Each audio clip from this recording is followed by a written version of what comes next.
All right, let's get started. Welcome everybody to episode 7 of JagBlitz, bringing the Duval to the internet. I'm your host, Lawboyd, and I'm with the wonderful, as always, the MC Wale. Good evening. How are you guys doing? We are a talk show, game show, sports show that talks about. We're a game show? Oh yeah, we may maybe in the future we'll have games. You never know. Okay. This Fair enough. audience, maybe we'll make it happen. We talk about everything and anything Jacksonville Jaguars. So what have you been up to? We took a little bit of a week off. So Wally's got some wonderful news. Yeah, so I am partnering with FanDuel this year to be a part of the FanDuelville experience at Everbank Field here in Jacksonville. So pretty much I am their MC. I'm hosting the entire party that they have. They do this thing called FanDuel Fifth Quarter, which is like a post game party for 2 hours after the games, where we talk pretty much trivia. We talk trivia, fantasy football, and it's a good opportunity for everybody to have a good time. And I'll be up there the entire season. So if you ever find yourself in Jacksonville and ever come to a Jags game at Everbank, then make sure you stop by FanDuelville, because I will say hey and I will talk to you and I'll engage with you. So far it's been fun. I did it on Sunday and I'll be doing it again this Sunday. So huge opportunity for me. I really did appreciate FanDuel reaching out. And oh yeah, and I'm hosting the Bold City party, which is something that's being put on by the Times Union and 904 Happy Hour here in Jacksonville as well. I guess but anyways, that's an event that's happening October 1st. That's a Thursday night. The pools are going to be open. I think it's just an opportunity for what it is that the Times Union, a local newspaper here in the city, is doing kind of like a best of Jacksonville type deal, and this is kind of like their end all be all party to celebrate everything and celebrate all the winners and different things like that. And I was asked to co-host with that as well. So I've got a lot of events on my plate right now. I'm pretty stoked about it. it's awesome. Yeah. My 2 weeks has been pretty normal, kind of run of the mill. Okay. Watched the last preseason game and then got a little sunburned. You can see it on my nose in the game Sunday, because I did not pack sunblock because I was under the idea that it would not be hot. That's a rookie mistake, my friend. You should know better than that. Well, I mean, I got there that morning. It was fine. Oh no, I was up on the beautiful. deck. It was beautiful. Glorious. It was wonderful. We had a slight breeze coming through, and then that Florida 12:30. sun. Yeah. 12:30 happened, and my neck, front, back, everybody at work's been picking on me, calling me Rudolph. So, and you can see like the outline of my sunglasses that I was wearing and where my hat was. Wonderful stuff.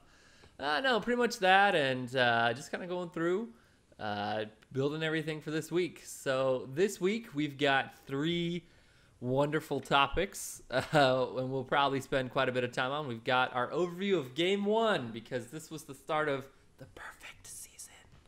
And we've got the initial media and also kind of fan reaction to Game 1. And then we've got kind of looking ahead to Game 2.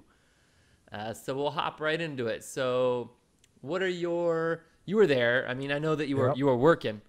But what were your initial kind of thoughts? What do you think we kind of did well? Okay, well, as the Jags lose to the Panthers 20-9, it was a fun game to watch in the first half, even though it was kind of sloppy and like it just didn't seem like there was much activity going. But then in the second half, like the Jacksonville defense did a great job of kind of holding it together. But unfortunately the offense just could not get it moving, especially once Luke Jokel went down, and then when Blake threw that pick six, it kind of took the sails out of the game completely. I don't think that the game was as bad as everybody thinks it is, and we'll dive into that later. I think something that the Jags did well is that the defense actually played pretty well. Chris Clemens was able to get a sack early in the game. They were able to cause a lot of pressure for Cam Newton and kind of limit his ability to do what he does best. Now, obviously, he was without his best playmaker because he's out for the year, Kelvin Benjamin, and then just bits and pieces of that offensive line are not as good as what they will be later in the season. So it's disappointing because it's a game that was very winnable because both of these teams are kind of like we're not quite sure what you are. We don't know if you're good. We don't know if you're bad. There were a lot of things that played into the Jaguars' strengths that if they could have just executed better, they would have walked out of week one with a win. So I have a picture that very perfectly, in my opinion, summarizes my thoughts on the game, and it's a gorgeous picture. I'm sure you saw it on Twitter. I don't remember who it is, so I'm sorry. I can't give you love for this. I stole it. It looks almost like Madden. It's a picture of Cam Newton in the end zone in the second half. Oh, yeah, that picture. Yeah, And that did Chris look straight out of... Clemens getting held by two offensive players right there. And him just making a pass over, and then, of course, somebody coming around the edge that's going to miss him. I'm right there with you in a sense that my initial thoughts were I thought we were going to win this game. I had a buddy that came down from North Carolina who had, and I'm quoting him, never seen the Panthers win live. Wow. Been to like half a dozen Panther games and never seen them win live. And like we were driving over the Matthews like I always do, playing Limp Bizkit because that's part of the trend, and go through. And he's like, okay. He's like, I hope I get to break my streak today. And I was like, what? He's like, yeah, I've never seen the Panthers win in live person. Oh, and that's when I knew. And get through. We get there, and he's pretty bummed out. I mean, the game's for the most part tied up at halftime. And he looks at me. He's like, you guys are going to win. He's like, I just know it. You guys are going to win. I don't know. He's getting all down and out. And then, second half comes out. Blake throws that pick. And you could just feel the energy in the stadium just go away. Tweet, tweet, tweet, tweet, tweet, And it was all downhill from there. The offense did not execute. For some odd reason, they got away from the run. And yeah, I don't understand that. They were running so well on the right-hand side of the ball, yep. Right-hand side of the offensive line, and they were just like, well, no, we're gonna make Blake win this with his arm. It's like, look, if you've got something that's working, stick with it, mix it up with whatever else you're trying to do, and see what you can do with it. Yep, and it just everything at that point, everything that could go wrong did go wrong, and I'm right there with you. It was a fairly sloppy game at the beginning, and I remember turning to my buddy like midway through the second quarter, looking at him being like, this game kind of sucks. Yeah, it's kind of gross, my friend. It was a gross game. If this was maybe an SEC college game, we'd be talking about how wonderful it was a defensive stand back and forth. But for an NFL game... How's a side note, the SEC not looking so great this year. We'll get it. We can talk about that another time. But I sit there like, this isn't a real fun game to watch, and not even because of the ending of the game or whatever. But Cam and Blake both looked off.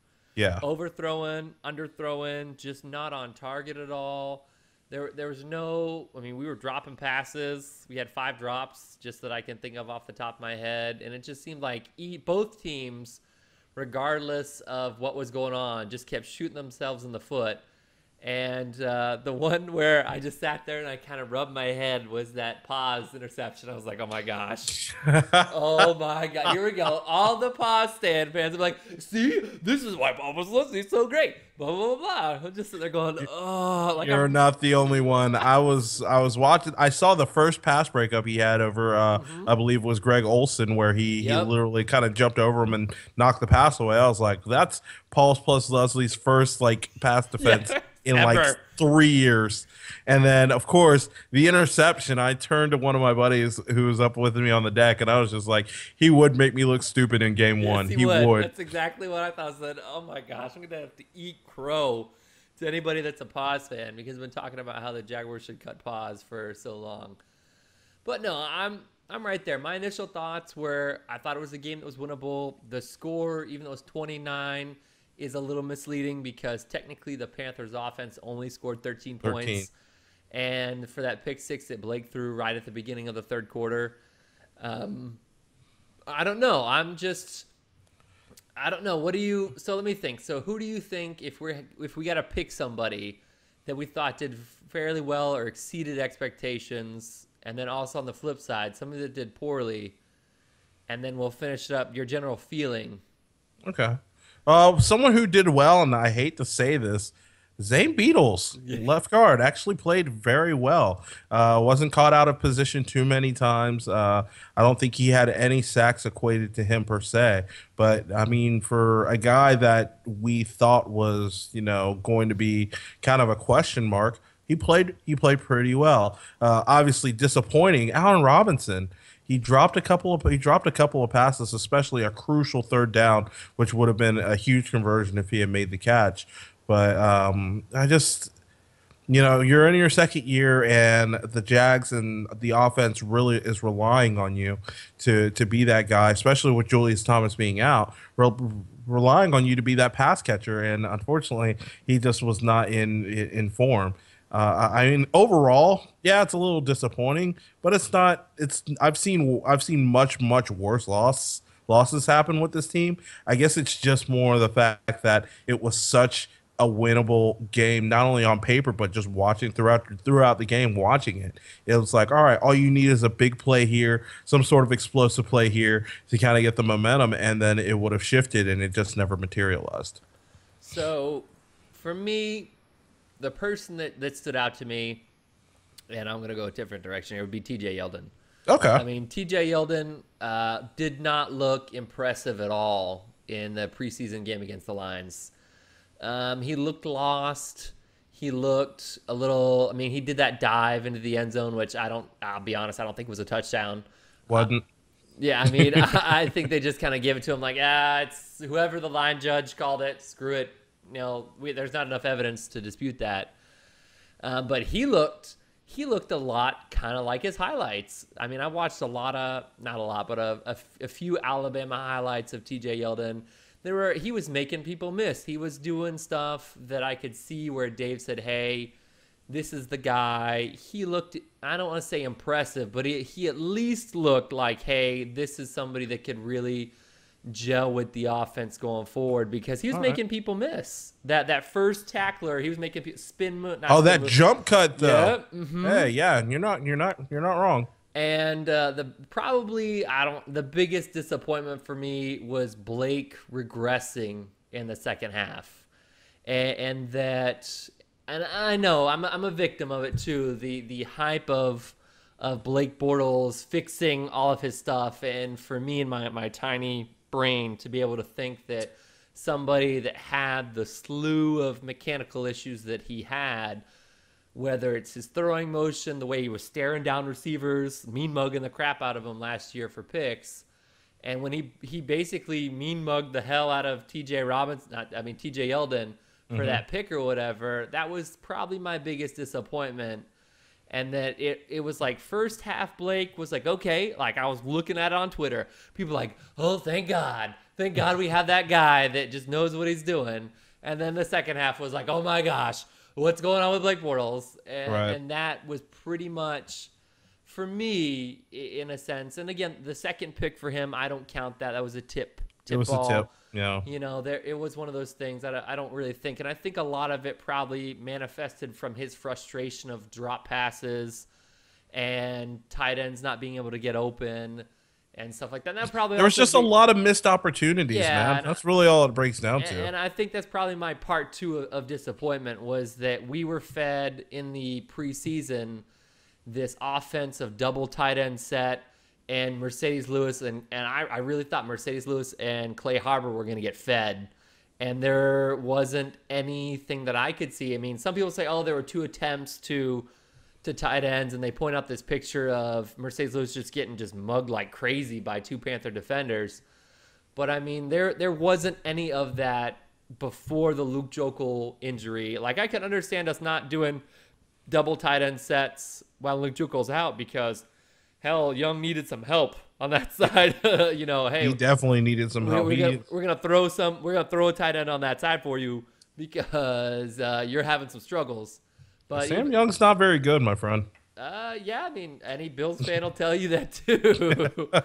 But it was one of those things. I mean, that would probably be it. So part one for disappointment would have been Blake just regressing and looking like the Blake of last year, which was fairly mediocre, and then number 2 would have been nothing for tight end, when that's what I was really looking for, was some sort of, I don't even want to say Patriot version, but that's the only thing I can kind of compare that to. We want our own Gronkowski. We just want him. I mean, that's what I was anticipating, was something like Gronk and Hernandez. Like that's how that tandem was when they were just phenomenal, undefeated season. That's what I was, well, other than Super Bowl, that's what I was kind of hoping for. With it was not to that level, but I'm okay with it if it's not just. But for something, you were hoping for some sort of like offensive output from those guys. Yeah, and when that didn't happen, I was like, oh.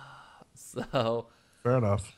All right, we'll move on to that. So we'll move on to the initial media and fan reaction from the game. What's your thought on this? Fans are pissed. They are not happy. The city of Jacksonville is actually not very pleased with the outcome of the game, and it's a lot of, oh, woe is us. It's the same crap this year as it was the last few years. You know, Gus Bradley and Dave Caldwell have to go, and we got to fire this and do that, and these guys play with no heart and all of this stuff, and I'm not saying it's not warranted. I'm saying it's premature. It's one game. It was one game that was not only winnable, but you were in for most of the game. So it's not like you got blown out at home in front of, by a really bad team. It's more like, hey, we missed we missed a lot of opportunities out there. How can we miss less opportunities next week and get better and try and get on the winning side of things? Media, for the most part, the media has been kind of like, all right, well, look, here's the situation. Here's what's up. Here's what we're facing, and here's what we're looking at. But obviously, I mean, once again, we've been hearing the same things for 3 years. We've got to get better. We've got to play more consistent football. We've got to do this. We've got to do that. And like, seriously, you talking to almost anybody in Jacksonville on Friday afternoon, if you ask them what is your opinion of the game, what do you think is going to happen? Most of the people in the city would have told you that Jacksonville was going to win that game. Yeah. They expected a win, and they didn't get it, and people were pissed off, and they're upset about it. And they're just genuinely and justifiably, they're allowed to be upset because we're fans. We're allowed to be upset. We're allowed to be mad and all that stuff. But I also think you have to take things with a grain of salt. Like, look, you can still be 1-15. You can still be 15-1 if you lose your first game. The problem is, it's just that I think we wanted to see a change. We wanted to see that, okay, we're not going to have to wait till week 4 or 5 to get our first win. Like maybe, just maybe, if we get this first win, we can use that momentum and ride it into the season with positive vibes. Like, it's Wednesday. Usually by now, you'll see people like, all right, let's beat the Dolphins. Let's do this, do that. I haven't seen much of that this week. Like, Monday and Tuesday were brutal on social media. And today's usually kind of like, today's kind of like bury your soul Wednesday, and then try and get back to the winning side of things. But no, I think the loss just is affecting people. It's like, hey, look, I'm the first to admit it. I've been a fan of this team since '99, and I only became like a diehard when this team was really bad. Like I became a diehard in 2007, and I've known you're right, and I've known nothing but sadness since then. So yeah, people have a right to be pissed. People have a right to be upset. But when push comes to shove, you just have to kind of roll with the punches. I'm not gonna be Superman. I'm just gonna say, all right, look, that was one game. I don't think that's indicative of the team. I just think it's one game. They didn't play very well. Regroup. Let's see what they can do against Miami on Sunday. So I'll start with the media first. Surprisingly, and this is nothing against Mike Duraco. Yeah. He wrote a really, really good piece, and I'm not saying that because I'm surprised he wrote it. I'm saying that as a surprise because it's from ESPN, and typically ESPN just loves to just dump on the Jaguars. He wrote a really good piece about knee-jerk reactions, and it was very refreshing. And I tweeted at him, and he was like, "Is this a surprise because it's me?" I was like, "No, it's just because." Typically, ESPN has this thing about just dumping on us. Mm-hmm. And that was kind of my thing. I mean, the local news, whether it's the Times-Union, Or even worse, oh my gosh, 1010XL just dumped on the whole front office like crazy. And I think that, again, I'm with you in a sense. A little bit is justifiable, but I mean, come on, it's one game. And but for the most part, the media as a whole kind of left us out because we lucked out in a sense that Minnesota laid a 3-point goose egg in their game. And then the Seahawks lost the opener, which nobody was really predicting for them to lose. And well, I mean, look at Tampa Bay now. Like, look at Tampa Bay. They got crushed, absolutely crushed. Oh yeah, by freaking Tennessee, and then also Oakland got crushed. So it's like the bad teams were bad, but it's like you mentioned Seattle. Seattle lost. Yeah, the Colts lost too. Like Colts lost too. You know, some good teams lost this weekend, New Orleans is going to be bad, but yeah, but I mean, they got Drew Brees, but they're still going to be pretty bad, dude. They're like the Giants. They've got the quarterback, but everything else around them is really, really awful. Except the Giants, I think their quarterback is their problem. Yes, but once again, this is JagBlitz, not NFL Blitz. So let me get off that. But no, I mean, for the most part, the media. And I was very surprised. The media was pretty lukewarm, other than Mike DiRocco, as to kind of what happened. And I was very surprised, and not because it was him, but very surprised an ESPN writer wrote something positive versus whatever. The fans, I'm right there with you, and I apologize for the cursing. It was a shitstorm from fans. Fans just dropping F-bombs, screw this team. I can't believe this. Oh my gosh. We should have drafted Teddy Bridgewater. Teddy's going to drop like 4 touchdowns. And then during the Tampa game, it was like, oh my gosh, I can't believe the Titans have Marcus Mariota. And I'm not throwing any shade on Mariota. Mariota put on a clinic. So, but this whole why couldn't we have Mariota? There was just so much salt. So much. I mean, I saw people talking about canceling season tickets.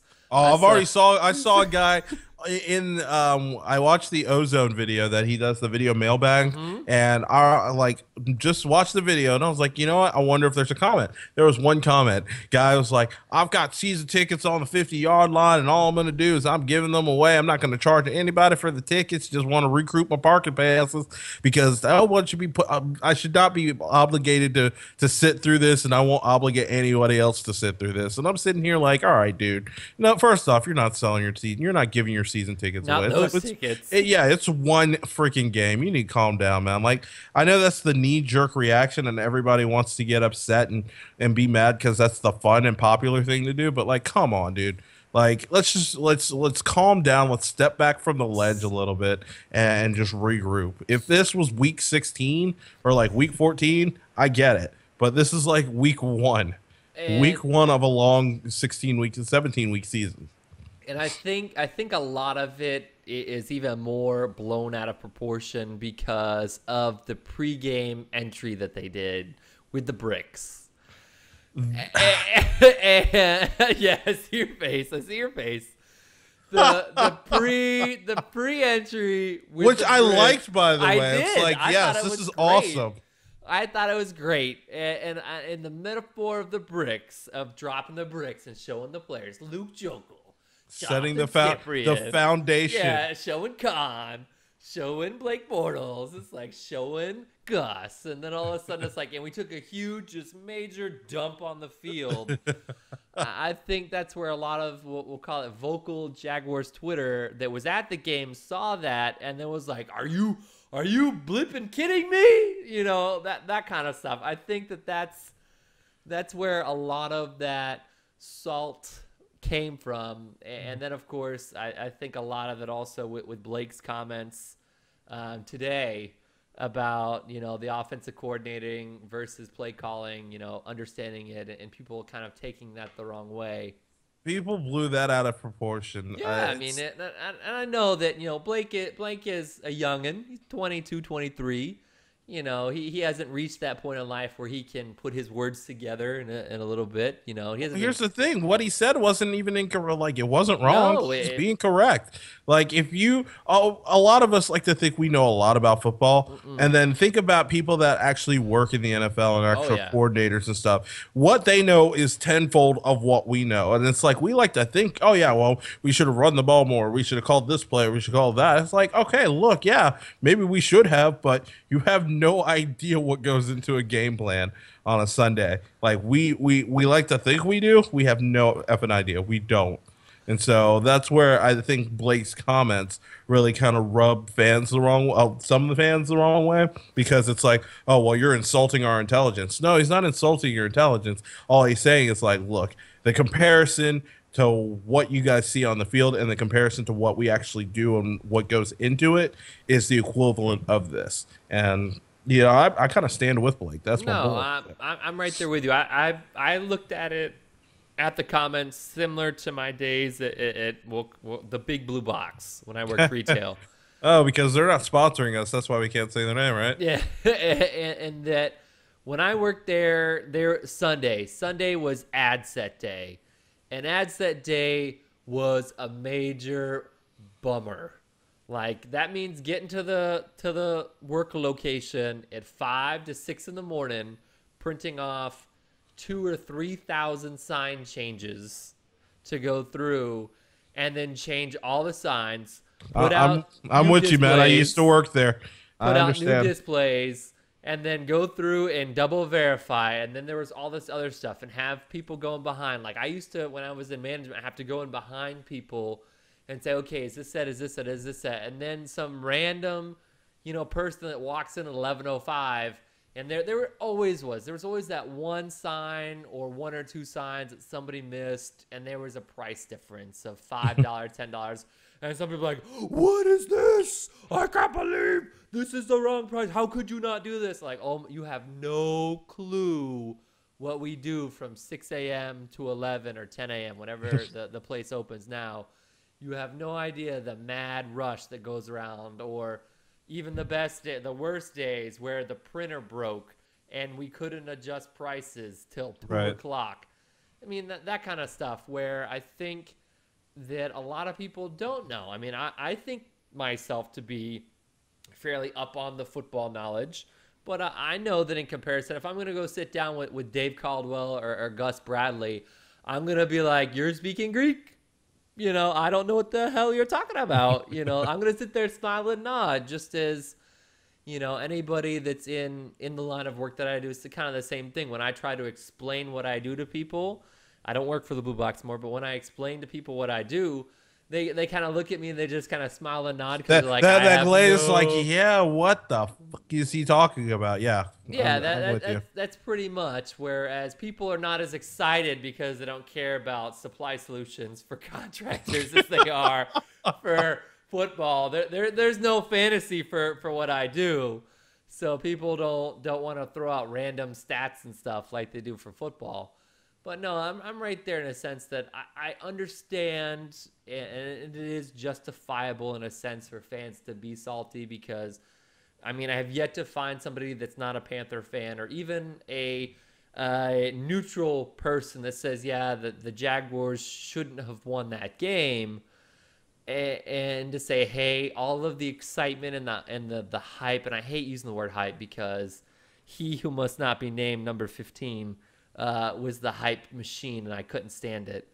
So I get it. I understand, but you got to put stuff in perspective. I mean, I don't think the Patriots, and I'm not saying we're the Patriots, but the Patriots didn't win a game in all of September last year. So, and then they go on to win the Super Bowl. Or what is Matt Uffer did a good spiel on people overreacting. And the first Monday or Tuesday after week 1 is called Overreaction Monday. Like, it's a thing. Yep. And it was one of those things. You go through, listen to him, and he was right there. He's like, thank God I still got a job. Yeah. I mean, go through where he was riding the jock of the Tennessee Titans, and then we all know how that worked out. Or, oh my goodness, this team is in trouble. That kind of stuff, where I was watching Yeah, a little bit of Sports Center, and it was the same thing. People just freak out after one game, and I get it. It gets clicks, gets views. It's just clickbait is all it is. It's like the Skip Bayless of any article is to freak out right after the first game. But I don't know. That's all I got, sir. What do you got?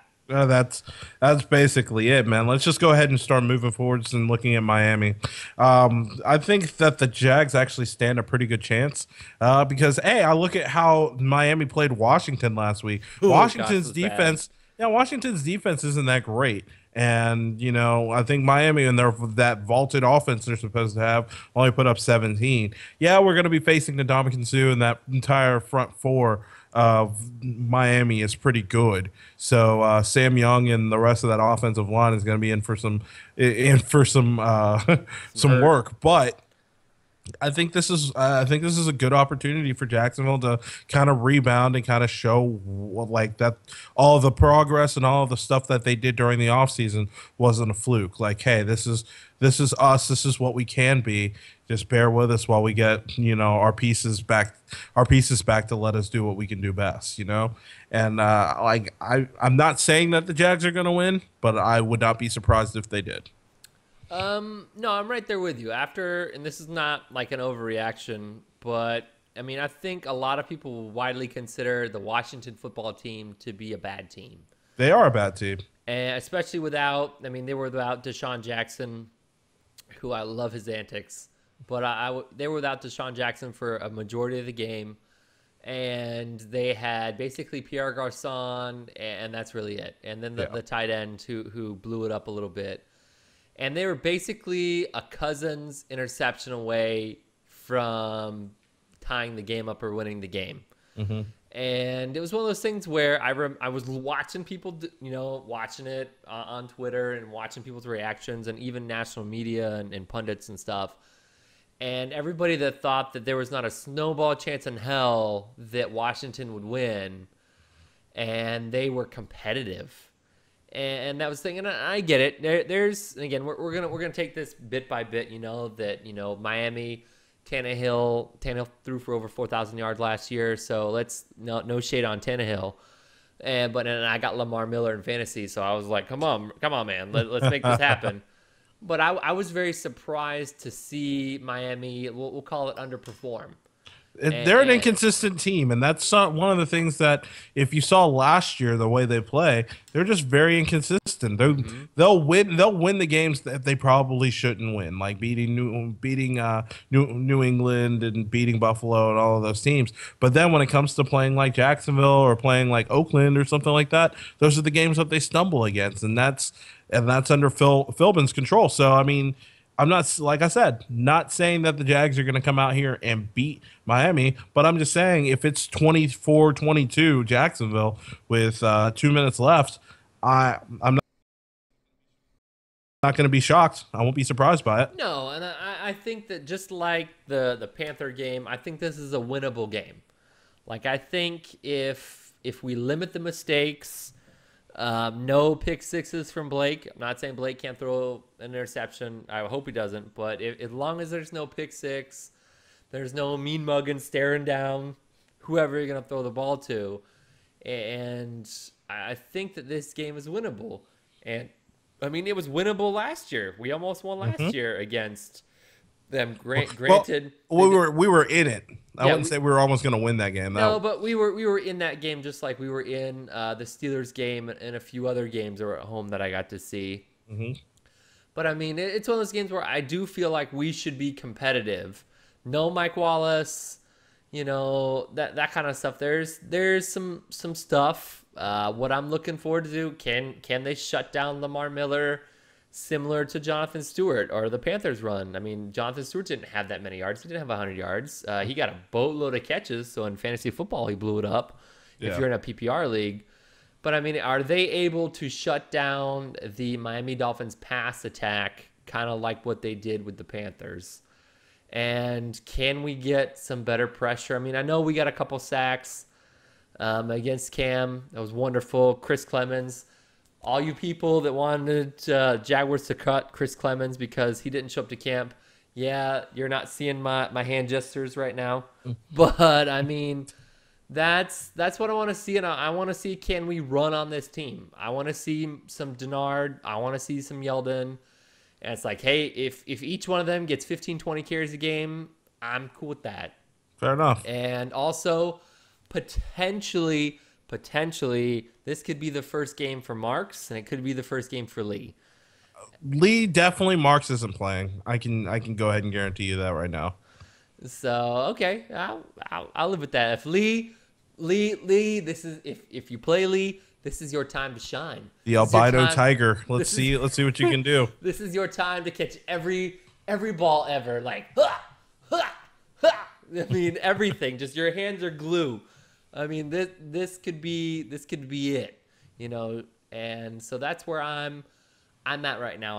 I want to see the offense be functional. I want to see the defense continue to do what they did last week. I want to see poor Sam Young. I want to see some help for Sam Young, and maybe Blake not get sacked because Sam Young's in the game. And I want to see Blake not take unnecessary sacks. I think in the Panthers game, there's probably 2 or 3 sacks that I thought were unnecessary that he took, that he could have thrown the ball away. But he held on the ball too long. He's looking around and trying to make a play where it's like, hey, man, sometimes you just got to throw it away and live to fight another day. You know, and I know that's part of the maturity process of him, but that's what I want to see. I want to see him not take unnecessary sacks, obviously not throw pick sixes. And I would love to see the offense somehow incorporate tight ends. I mean, we've got 3 of them. We won't have 4. Let's make it work. Yeah, know? I agree with you. So, no, that's pretty much where I'm at with that. Is let's just see some progress. Again, I want to see us be competitive. And I don't want to predict a win, but I feel like this game's winnable. Yeah. It's not like it's going to be in 2 weeks where it's against the Patriots, where I don't think we have a chance in, you know, Hades to make this happen. And Gronk is going to have 7 or 8 touchdowns on us. Although when the Patriots, this is going back to the Malarkey era, when the Patriots played the Jags here, that was a close game. Brady did not have a good game. That's here though, not in Gillette. Right, but I'm just saying. We've never beat the Patriots in Gillette. We've never beat the Patriots in Gillette, but I also feel that Jacksonville tends to play up. Yeah, they tend to play these teams that usually should beat down everybody pretty well. And that's consistent throughout the years. Doesn't matter who the coach or the GM is. It's somehow like, oh, we're supposed to get smoked by Dallas 2 years ago. And or we were supposed to get smoked by Denver 2 years ago, like 30-point underdogs or whatever. Mm-hmm. Well, I mean, we got smoked by Dallas last year, but I'm saying the year before when we were playing Denver, where Denver was like dropping 90 points on everybody every week, where it's like, oh my God, like don't even play this game, like it's not even worth it. And we made that game into one where Peyton Manning and company actually had to kind of fight their way to pull ahead of that one. It was pretty decent. So no, yeah, I'm right there. I think that this is winnable, Miami, and I'm curious to see the progression of the team. Can the team continue to build on top of kind of what they're at right now? Right. And definitely what I don't want to see is panic in the pocket, unnecessary penalties, and I would like to see get some freaking first downs. Let's go. Please get some touchdowns. Right. No field goal. Not no field goal, but no, I don't.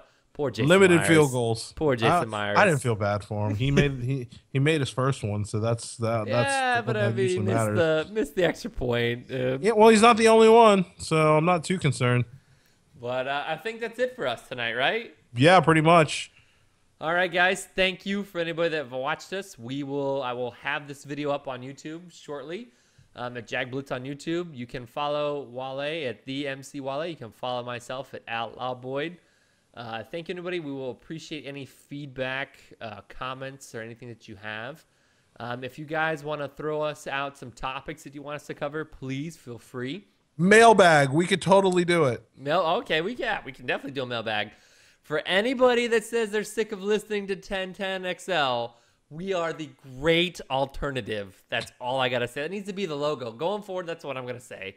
I'm going to say we are the great alternative to Fair enough. 10XL. So thank you for anybody that watched with us. And thank you for all your support. We will catch you hopefully next week after game 2. Yeah, have a good night.